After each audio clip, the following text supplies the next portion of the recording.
Hello, my name is Andy Santana, and I'm going to be talking about wearable computing and how it's impacted the world in the last couple of years.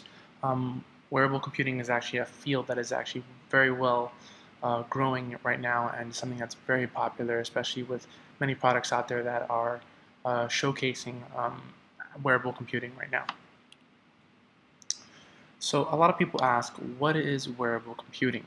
Wearable computing is pretty much the study of, or design, or even practice, or even inventing of devices that will interact with humans in a way that it uses sensors and in a way that it can do it by sending information from the device to the person or from the person to the device.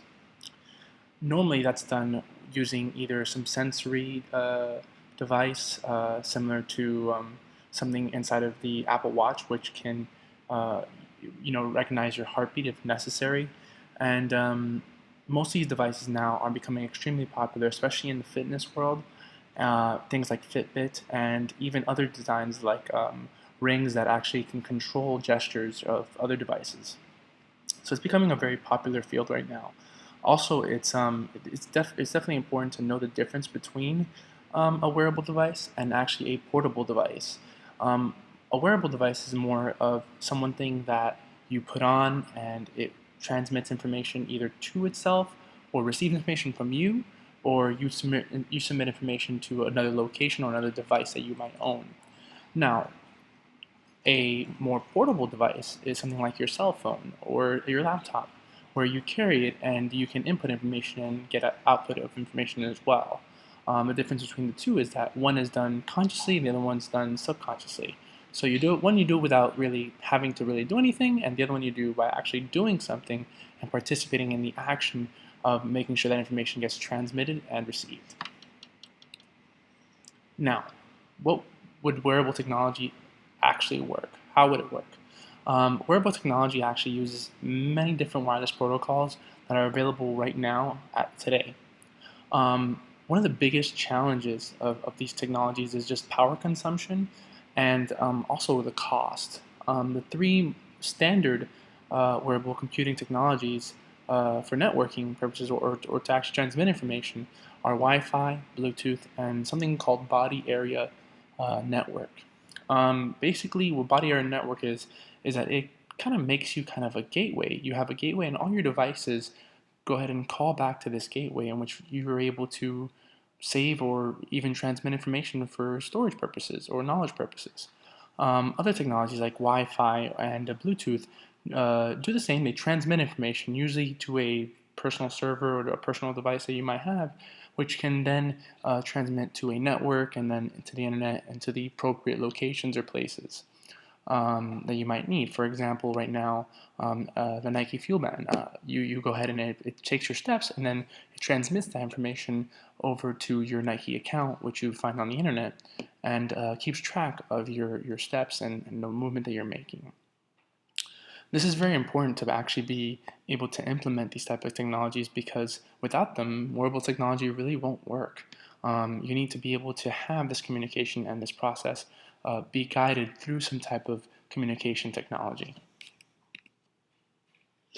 Now, here are some examples of some wearable devices that you guys might be aware of. One of the most popular wearable devices is the Google Glass. It's actually a head-mounted glass that you put on just like these right here. And it actually, inside those glasses, you'll have a very lightweight, small chip around here, and also a camera as well, LED with an LED screen. Now, this device is actually quite popular because it's like having the internet in your face or having it there in front of you and being able to access any content whenever you want, however you want, without someone kind of knowing what you're looking at. And simply because of that feature of not knowing what you're looking at or even knowing if you're being seen, Google has run into some definitely privacy issues launching this actual product.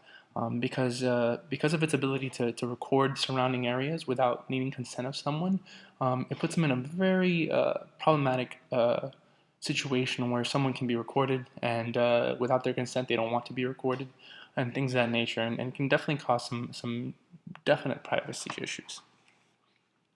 Although it's a great technology. Now, the Apple Watch, the amazing, anticipated, and most popular watch out there right now. Right now, Apple has released its second version of the Apple Watch, but this device itself is remarkable. It has its own operating system called WatchOS, and it actually has many sensors that track movement, track health, heartbeat, pedometer, many sensors in this one little small watch device. And what these sensors do is that they're integrated and they are able to connect to your wireless phone that's right in your pocket through Bluetooth. So this actually uses many sensors and uses a Bluetooth protocol to be able to send information to your phone for storage purposes, to measure your heart rate, to measure information, to even look at any information that you might want to know about your health, or even share a heartbeat if you'd like through a text message. The great thing about it is that it even allows you to make phone calls and other services that might be available that normally wouldn't be available on a watch. It's a very remarkable product, very popular, and comes in many different versions. Normally, the price change is based on the type of metal that's being used, but overall, the software is the same no matter which device you get. Now, the next popular device right now is called the Microsoft HoloLens. This device is actually popular, but quite more for the enterprise level of people. This isn't really for consumer use yet. What it does is basically puts, again, a surrounding or HD environment in front of you. It creates holographics. So if you want to work on something, you can work on a similar holographic item right in front of your face without having to be in front of a machine, and it's 3D. So it feels like you're there, you're grabbing. It's similar to what you've seen in movies like Iron Man, where he can grab content, manipulate it, and all in 3D and HD, and be able to control those things. It also functions by voice, gestures, and eye movements that you have, and you can really interact with these holograms in that manner. Very popular product, really good for the workplace. Just a little pricey, that's about it. Looking at about the average price of $5,000 just for one HoloLens. The next wearable device is probably the Nike Fuel Band. This device is actually well known. Nike is a very reputable brand that actually uses sensors to monitor athletes' heart rates, or even steps, or even just anything that can pertain to fitness in general.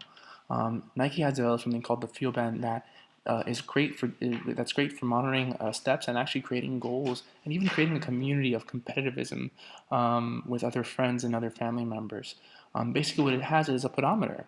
It keeps track of how many steps you take a day. It calculates how much that would equal in calories, and it makes you see how many calories you burn against your friends, and it creates a whole community of being able to see and to monitor your health, which is actually very popular right now. Another similar one, which is not up there, is called Fitbit. Is also very popular, creates a very competitive environment, which is also great in a fitness world because it helps you, get better health, excel in those areas, and be able to be healthy at all times. Now, the future of wearable computing.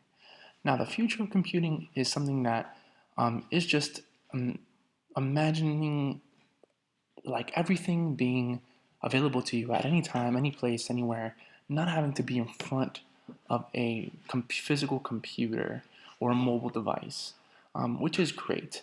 Being able to, like you see there in that image, pull out your wrist and see your shirt and control the temperature you feel versus actually being restrained to the temperature that you're exposed to outside in that world. These things can eliminate things like cancer, can eliminate certain diseases and things of that nature. The medical field is actually a great place for development in wearable computing, and also has been a great contributor to many of the new technology we have now. Also, you'll see technologies like contacts that will show you visual things in front of you, like holograms, similar to what the Google Glass provides, but more in a compact and small and almost invisible way of seeing that information without anyone knowing that you have it on. So it's something that's definitely tremendously growing, and it's increasing. And because of the increasing designery and interest in wearable computing, we'll see more and more new technologies become available. And not only will they be more available, they'll be smaller, faster, more compact, and more impactful. Thank you so much for listening.